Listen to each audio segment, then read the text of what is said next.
Hi, welcome to Amateur Reviews. This is a book review of Gandhi and Anarchy by C Sankara Nair. In order to understand a book, you need to understand the other two. He is a civil servant in British India. He is even knighted and also a member in Viceroy Council in British India.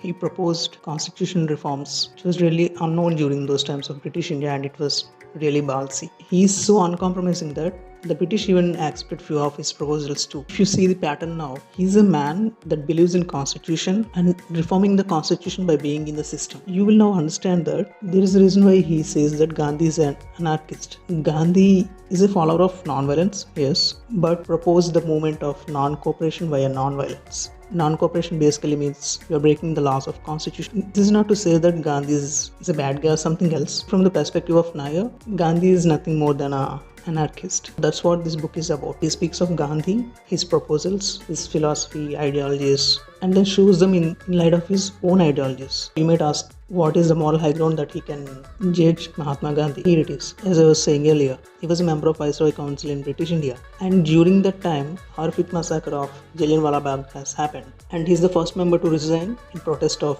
that massacre. And he even ran a case on General Dyer, for which he was tried again for a defamation case. Basically, they told that Nair is defaming General Dyer, and he has lost the case, and he has to either pay the fine or go to a prison. And they have even given him an option to rescind the case, for which he said, even I come to a new hearing again, I don't think nothing new will come out of it. And so he paid the fine and he came back. He's a part of Home Rule movement, and he did really good stuff, and he died at a ripe old age of 77 years. I think he has a really high moral ground compared to Mahatma Gandhi. But then comes our present day right wing saying that Nair is our hero and because he's against Gandhi. But I would say Nair would be too much against present day right. The present day right wings are all about religion, violence, mob mentality, and everything. They are everything that Nair hates. Anyways, coming into our book, he speaks of Gandhi, the Indian freedom movement at a time when Congress and other parties have been trying to introduce reforms instead of going on full-fledged war with British. And they even brought few good reforms too. So it's not a total independence, right? What Gandhi proposed is Swarajya or a total independence or a total home rule. His way would be either total independence or nothing. In his preface for the book, Nair says that non-cooperation as advocated by Mr. Gandhi may be a weapon to be used when constitutional methods have failed to achieve a purpose. Non-violence and passive suffering will lead to bloodshed. If you see all the riots caused because of the so-called non-violence, non-cooperation movements, you would see that there's a lot of bloodshed happening there.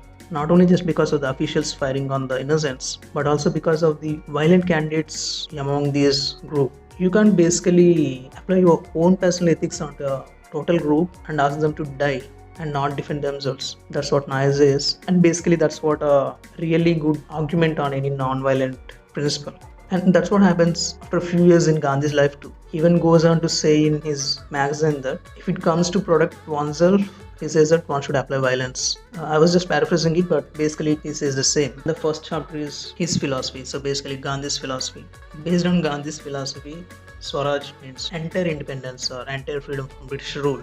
That means rejecting education, railways, foreign manufacturing goods, lawyers, courts, and even boycotting almost every system that helps British to rule India. On paper it might look good, but it basically creates chaos. What Gandhi thinks is, because of this chaos, British will leave us. What Nair thinks is, during this chaos, a lot of violence might happen, and that might disrupt the system. He really puts points in this chapter, and I really love it. And the good thing is, he comments some acts of Gandhi, like the idea of charaka, but he rejects the idea that we need to entirely evade the concept of foreign manufacturing or the machines, because without machines there is no industrialization and there would be no rapid development, and the business would be really not on par with the current industrialized world. So that's where he comes with the chapter of boycott of foreign goods, boycotting the courts or legislative systems. I'm paraphrasing the quotation that he speaks in his book. How on earth would non-violence work if you break the constitution and the laws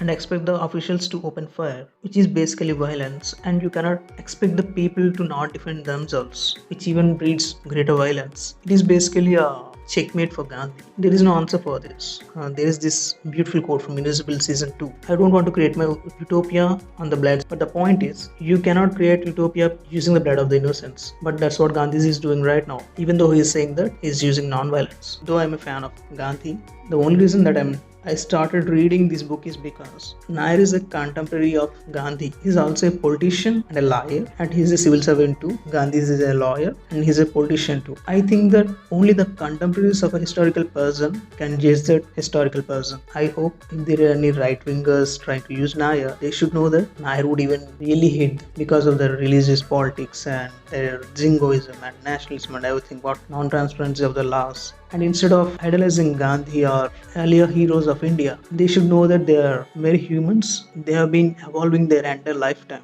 As I was saying, Gandhi had a strict non-violence policy earlier in his life, but as he gained experience, he relaxed it a bit, maybe out of necessity.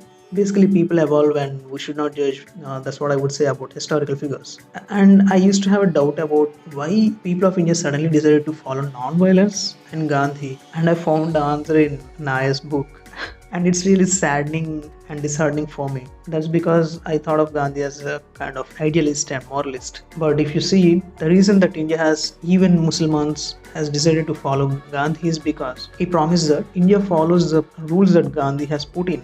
He would get India freedom in 1 year. He basically prophesied that he would get Swarajya in 1 year. And people believed it. Isn't it a lie? That's what Nair points out. But yes, if you ought to read a book criticizing Gandhi, that should be Gandhi and Anarchy by Sankara Nair. Thank you.